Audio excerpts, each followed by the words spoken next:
Christian McCaffrey, one of the NFL's top offensive players, is facing a major setback. Achilles issues in both legs have sidelined him, and he's now in Germany seeking advanced treatment. How did it get this bad? And what does this mean for the 49ers moving forward? Stay tuned as we break down everything you need to know about McCaffrey's injury and his road to recovery. 49ers coach Kyle Shanahan confirmed on Monday that running back Christian McCaffrey has been struggling with Achilles tendon issues in both legs. McCaffrey recently went to Germany to undergo treatment for bilateral Achilles tendinitis. During the time, he's had it in both Achilles tendons, Shanahan said on a conference call with reporters. I think it started in one, then you overcompensate on the other. Mainly one has been bothering him, but he's had it in both. McCaffrey participated in a week of training camp practices before Coach Shanahan revealed on August 6th that he would be sidelined due to a calf issue. He returned to practice a month later as the 49ers prepared for their season opener against the New York Jets.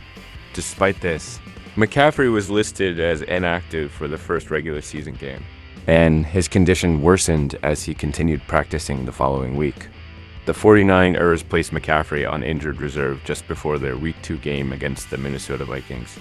While he's not eligible to return until after the 49ers game against the Arizona Cardinals, there's no clear timeline for his return to the field. In the meantime, McCaffrey went to Germany for treatment on his tendinitis and watched from the sidelines as the 49ers secured a 30-13 win over the New England Patriots at Levi's Stadium on Sunday.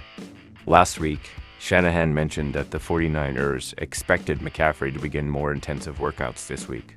McCaffrey is coming off a standout season, where he was named NFL Offensive Player of the Year and placed third in MVP voting, after rushing for 1,459 yards and 14 touchdowns, along with 67 receptions for 564 yards and 7 touchdowns. More news source from NBC Sports Purdy, 49ers offense continue to counter defensive adjustments.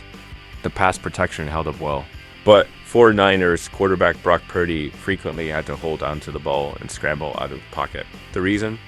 The New England Patriots were well prepared, effectively shutting down many of the 49ers' typically straightforward passing options.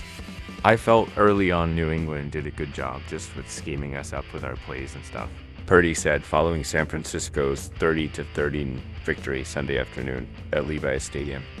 Purdy explained that the Patriots' safeties were able to anticipate the 49ers' routes, effectively covering the receivers and tight ends, forcing him to scramble more than usual. Eventually, the 49ers adjusted by targeting deeper passes, as the Patriots' secondary had shut down many of the short and intermediate routes. I feel like in the past couple seasons, that's been something that we're sort of known for. But people scheme us up and they do a good job with just leverage and taking away certain routes, Purdy said. For us, that's a good opportunity for us to be able to adapt and work on different things as well. It's evident that teams on San Francisco's schedule spent significant time in the offseason developing strategies to reduce the 49ers' offensive effectiveness. Sunday marked Purdy's 25th regular season start, along with 6 postseason starts, meaning opponents have plenty of film on him. Yet, he continues to adapt and find success. Against the Patriots, Purdy completed 15 of 27 passes for 288 yards, with 1 touchdown and 1 interception. Purdy holds the highest passer rating in NFL history through his first 25 career starts, with a rating of 112.6, narrowly surpassing Patrick Mahomes' 112.5. After 4 games this season, Purdy leads the league in passing yards with 1,130 and in average yards per attempt, 9.3. He is also ranked 6th in the NFL with a passer rating of 104.9. This season has seemed more challenging for Purdy, with Christian McCaffrey sidelined and both Deebo Samuel and George Kittle missing 1 game each. Purdy has had to find other ways to succeed.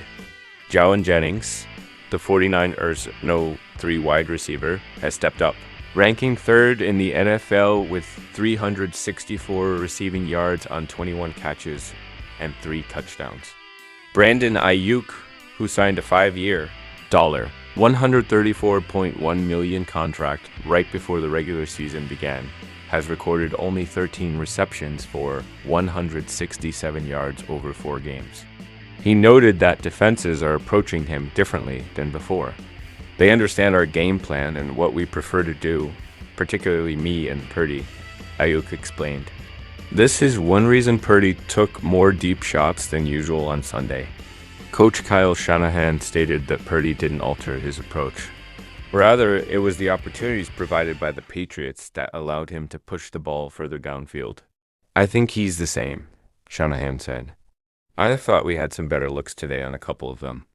But no, Brock has done a real good job with that. The key offensive play for the 49ers occurred after the Patriots scored their only touchdown of the game early in the third quarter, narrowing the score to 20-10. On the first play of the 49ers' next possession, Purdy threw a deep pass to Samuel, who caught it for 53 yards. Just 3 plays later, Jordan Mason scored a 4-yard touchdown, extending the lead back to 17 points. In the fourth quarter, after New England reduced San Francisco's lead to 14, Purdy connected with Jennings on a 45-yard pass that set up a field goal. With Purdy capable of making any throw, it is now up to the 49ers offense to keep adapting. Mason has stepped in for McCaffrey and currently ranks second in the NFL in rushing yards, trailing only Derrick Henry of the Baltimore Ravens with 447 yards. Additionally, Purdy has demonstrated that if defenses move their safeties closer to the line to eliminate the short routes, he will attempt to exploit that with deep passes,